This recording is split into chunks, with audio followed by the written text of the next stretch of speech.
been a while since we saw you in the cage, so yeah. I guess let's start with that. How nice was it to just get in there, compete, and get back to the way things were? Yeah, like that was kind of first and foremost. I worked on so much this year that I wanted to show it, but for one, Matt is a game opponent. You know, I've always been, since the beginning of my career, a path of least resistance. I feel like I could have outstruck him, and I was outstriking him, but why give him a puncher's chance, or why even make it that, like, I know if I turn the knob, which I have the capability of doing because I excel in other areas, that I can completely dominate. So why wouldn't I go that route? You know, I really wanted to finish, but getting those 3 rounds in was kind of crucial to me too, because a year, so I think 13, 14 months off, it does show. Like you can be in the gym and have hard training rounds, but nothing compares to somebody going 100% and essentially trying to like kill or be killed. You know, like in the gym, guys will give you positions, you'll give up your back, you'll work, you're not going 100%, but in the cage, everything is grip is 100%, you know, like everything's 100% effort. So it's a whole different game.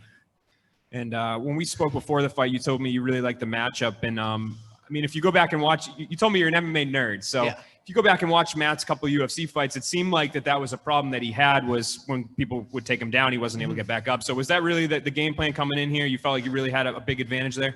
Yeah, it was a comfort, you know, knowing I looked at his fight with Barzola, and I see myself as much better than Barzola, just because even when I was in the UFC, me and Barzola were like, you know, he fought Bokniak, then I fought Bokniak, and he was kind of on my level. So I had an eye on him. I was studying him. Same with Peterson. So these mutual opponents, seeing how he handled them, I knew instantly. I was like, as soon as I get my hands on him, it's going to be different. And he's not going to get up. He's not going to get me off me, because I do that in the gym to higher level guys, like best in the world too. You know, people always have trouble getting me off them. So I wanted to strike more because, like I said, I wanted to test myself. But as soon as, like, I think it was the first shot when I landed, it was like a time takedown that I didn't have. It was effortless kind of thing. I knew right there. I was like, oh man, I got him. You know, like the rest of the round, I can rinse and repeat this if I wanted. And I tried to mix it up a little bit more, but it was just past a path of least resistance.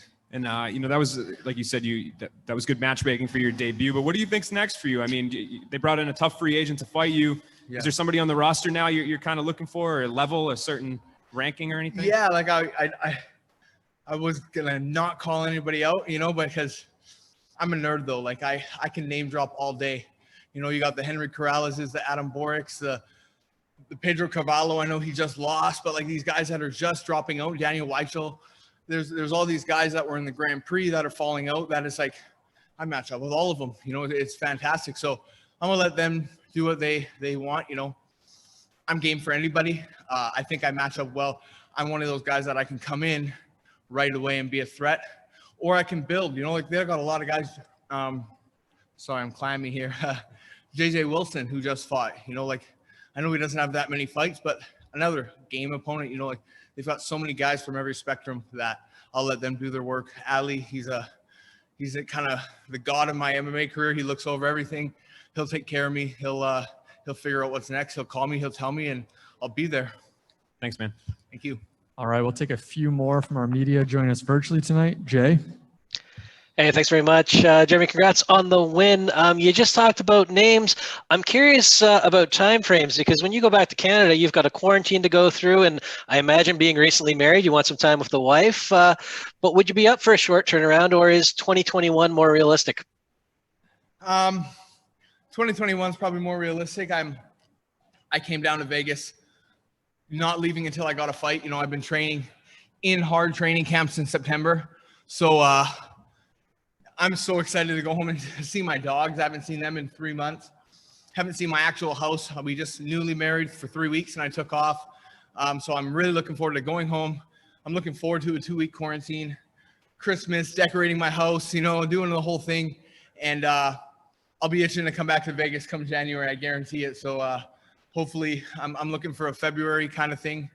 But as for December, before the end of the year, it doesn't look likely to me.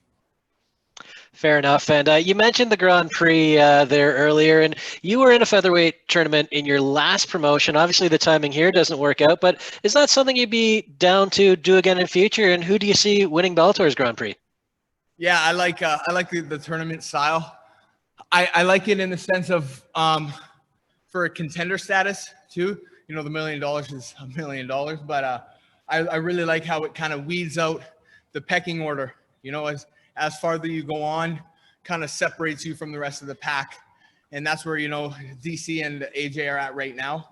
And then Pitbull and Sanchez on the other side, like they've had to beat really good guys to get there. You know, Darian's beat, you know, Borix and Corrales. Like that's a roster on its own. You know, AJ, same thing with Georgie and I think it was Campos or someone, you know, again, just I like that style, you know, and it keeps the audience intrigued, you know, it follows along. So I'm definitely in for a tournament. After this thing just settles, I think we're going to see AJ against Pitbull, you know, later on next year. And I don't know who wins that one. Keith? Hey, Jeremy, it's Keith Schilling from Sherdog. Congratulations on the victory tonight.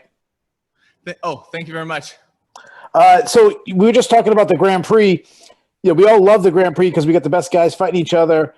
The bad part of it is the best guys just all fought each other, and a lot of times the winner of it will face someone who wasn't in the Grand Prix.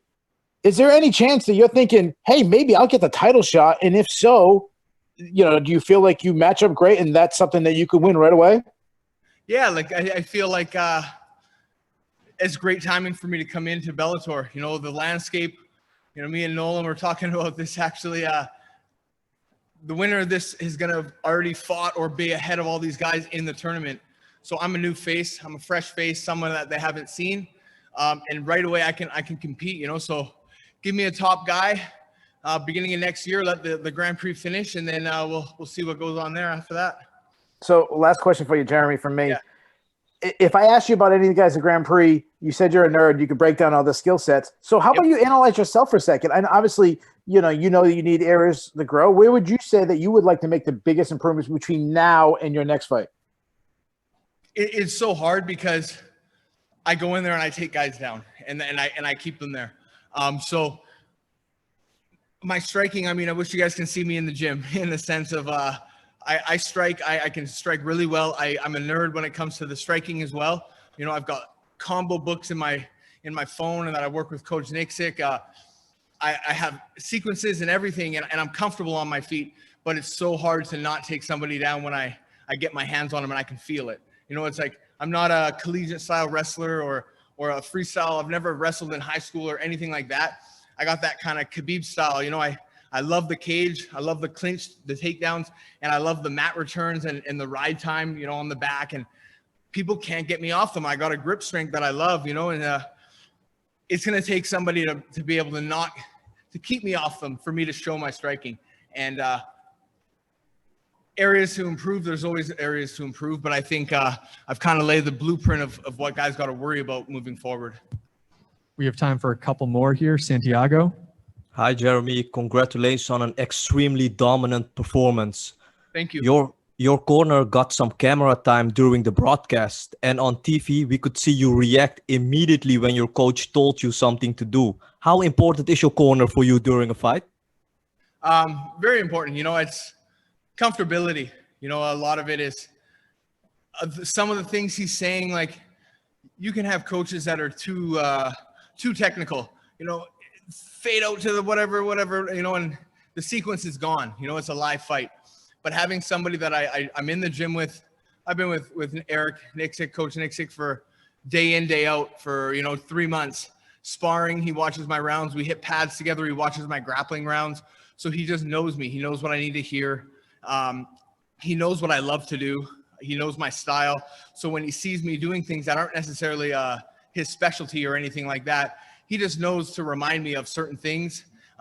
Slow down or move this way or touch this part, touch this body or move this leg or whatever, just small little key things. And it kind of brings me right back. You know, I'm in Extreme Couture. It's 3:30 on a Tuesday. I'm sparring my teammate. I'm in top half guard and I'm starting to let it slip my position away. And, you know, he's reminding me right away. And there's no difference here. You know, it's kind of funny, but I love this new era. You know, I was instantly comfortable. I walked into the cage. I looked around. I just saw Bellator staff everywhere. I was like, you know what? This is just another day. I get to compete. This is what I do. I'm sleeping, you know, 2 minutes up the escalator. I just come down, clock in, do my job, and I'm going back to my wife right after this. So it's pretty cool. And then last thing for me, it's been a while since Bellator has put up an event in Canada. The last time was in 2014. How much would it mean to you if Bellator would return to your home country next year for a big event? Let's do it. Come on. I mean, coronavirus has kind of messed that up, especially in Canada. The commissions are not having any kind of, it's a tough time to be a Canadian regional fighter. I feel for those guys. You know, there's no shows going on. It's kind of a dead land out there right now, but they're all grinding, they're all training, and Bellator signed a lot of good Canadians. Lance's fight, Gibson Jr. fell out, unfortunately. We got Julia Budd. They signed a few other BC guys. We got Josh Hill. Like, there's a lot of Canadian talent. So let's do a show, man. Anywhere. I would love to go represent in Canada. Last one, Donna. Hey, Jeremy, if Rich or Scott or whoever at Bellator were to hand you the book and say, book yourself for your 2021, how many fights are you doing? Who are you looking to get in there with? Like, you've been out for so long. Are you looking to stay active 3-4 times next year? Yeah, you know, I'm really looking forward to just going home. You know, I'm going to be home tomorrow. Typically, whenever I fight, me and the wife stay for a few days afterwards. But I'm on the first flight out tomorrow morning. I haven't seen my dogs, like I said.